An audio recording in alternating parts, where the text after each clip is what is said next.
Because you made the statement because somebody has to make money on it. You may not have made money. From 2008, the exemptions jumped from 2.5 lakh crores a year to 5.5 lakh crores a year. You know what is the effect of this? The budget deficit goes up. The revenue deficit and the fiscal deficit from 2008 was 23 lakh crores. Once the fiscal deficit goes up, rupee value comes down. Rupee value is related to the expenditure of the economy. Sorry.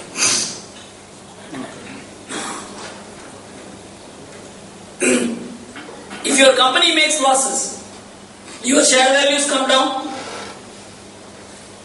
If your company makes profits, your share values go. Likewise, if the government balances the budget, if there is a surplus budget, the rupee value will go up. If the budget is in deficit, the rupee value will go down. So the revenue deficit caused the value of the rupee to go down.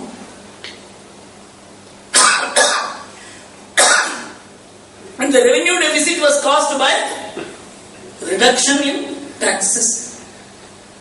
Reduction in taxes caused huge imports.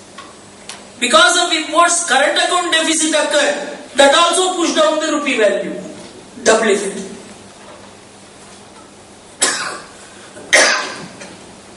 You actually brought down the rupee value by promoting imports, cutting taxes. And cutting taxes caused fiscal deficit. That also forced down the rupee value. There were two causes. And you begin blaming gold. Whether gold is a good investment or bad investment is a matter for debate. And during the question answer I have time, I will tell you how gold is a good investment. How Indians who have invested in so much gold, they are richer than most rich countries in the world. That's a different subject by itself. But in the external sector, in this 9-year period, we incurred a current account deficit of $339 billion against a current account surplus of $22 billion between 2002 to 2004.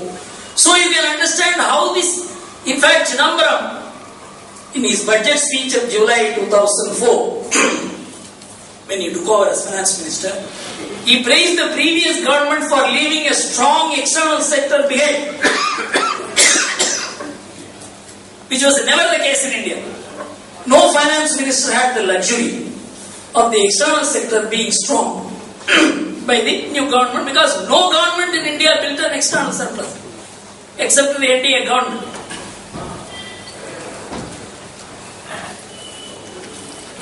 Can you get me some warm water? Yeah,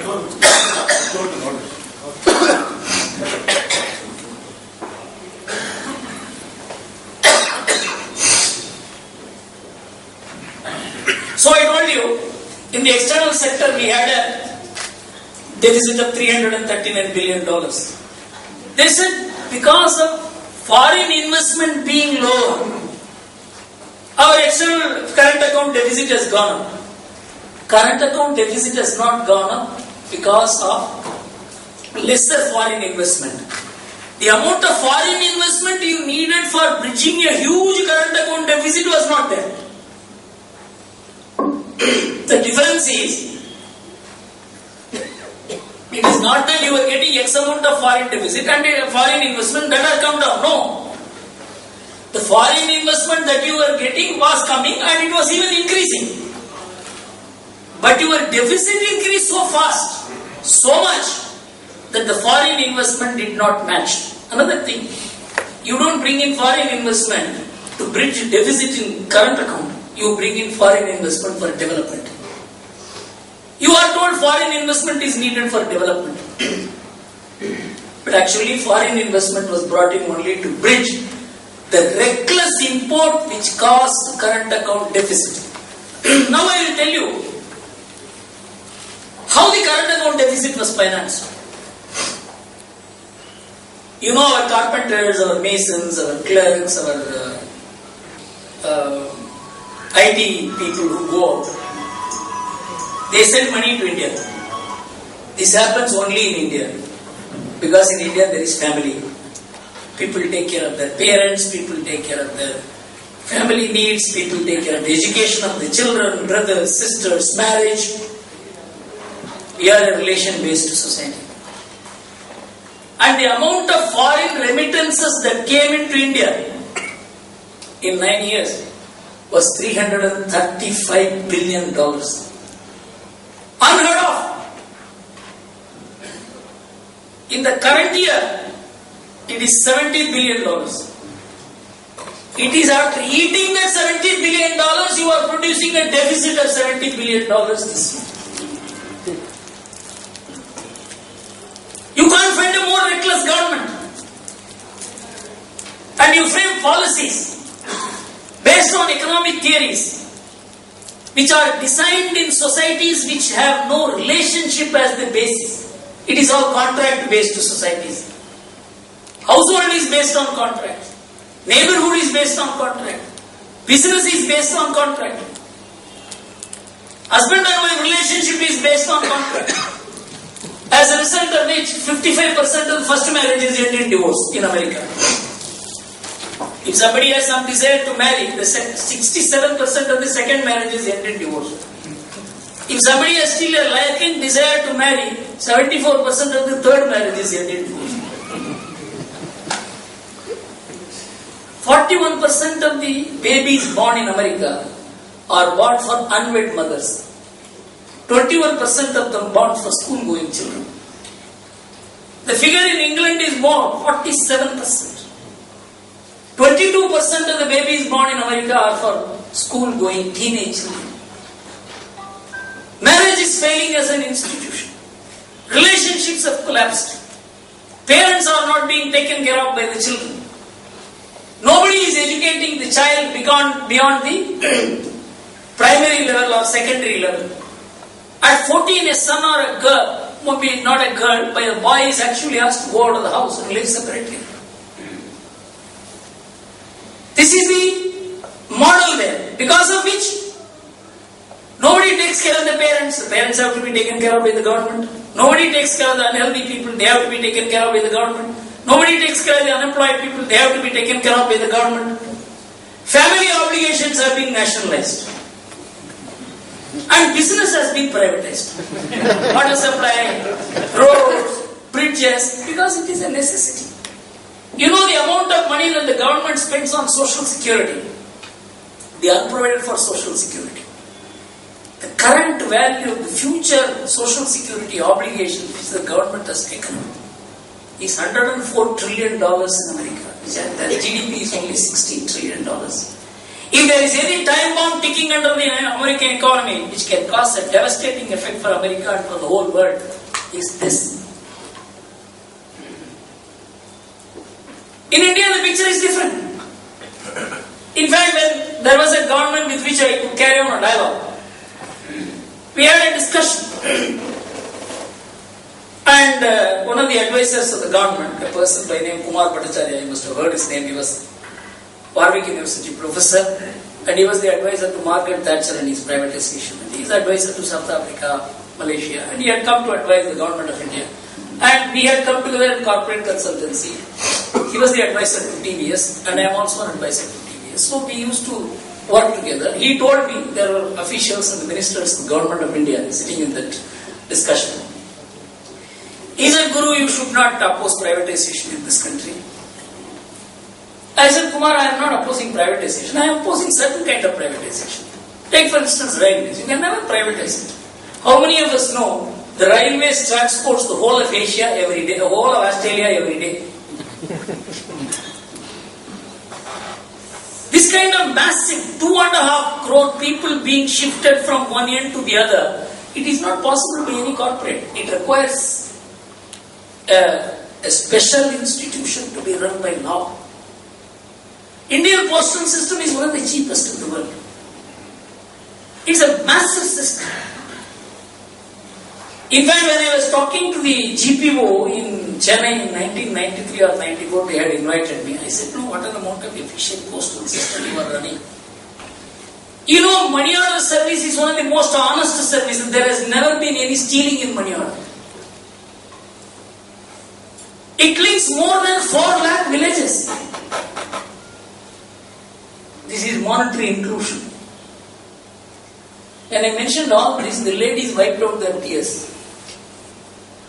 They said, sir, you are the only person who has said something good about us. We only trivialize people, debrand people, demotivate people, discourage people because they are Indians, they don't know English. So we need a huge revamping of our minds. We need to understand what is the Indian economy.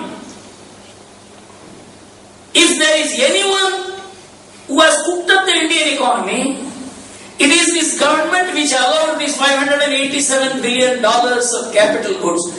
Although even capital goods are imported, your production must go up. That is the idea of capital goods import. The first 4 years of the UPA, the manufacturing went up by 11.5% average. In that period, the capital goods import was $180 billion. Very high. But still, the production went up. But in the next 4 years, next 5 years, the capital goods import went up to $407 billion in the 4 or 5 year period. But in this period, manufacturing came down to a growth of 4%.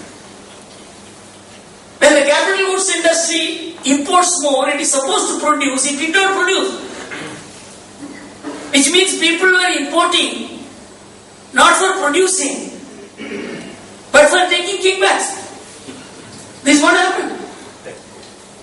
And they were importing goods, the capital goods, on supplier's credit at 1%.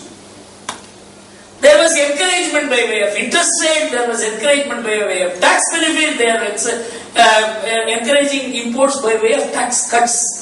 That is how this huge current account deficit occurred. I have challenged the economists and the government of India to contradict my articles, figures, I have spoken. No one speaks about it, but they have stopped talking about gold. Because they can no more say that is the cause of the current account deficit.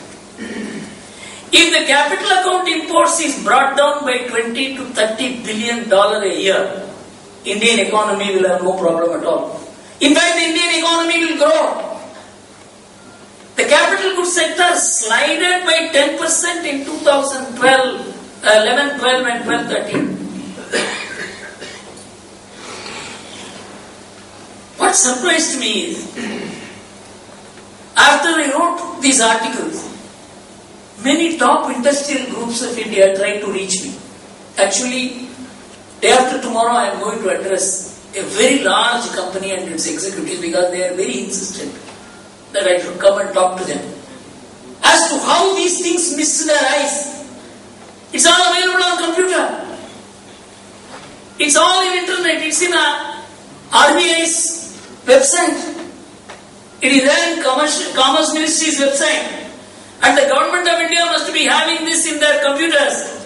Not only what has happened till today, what is going to happen in the next 6 months, 8 months, they will have all the figures. But they had no time for these things. They were only saving one minister today in parliament, another minister today, day after in parliament. They go and make the opposition, please don't do this. You are only on self-preservation mode. You completely left the economy unattended. I wouldn't say it was done deliberately. It was done recklessly.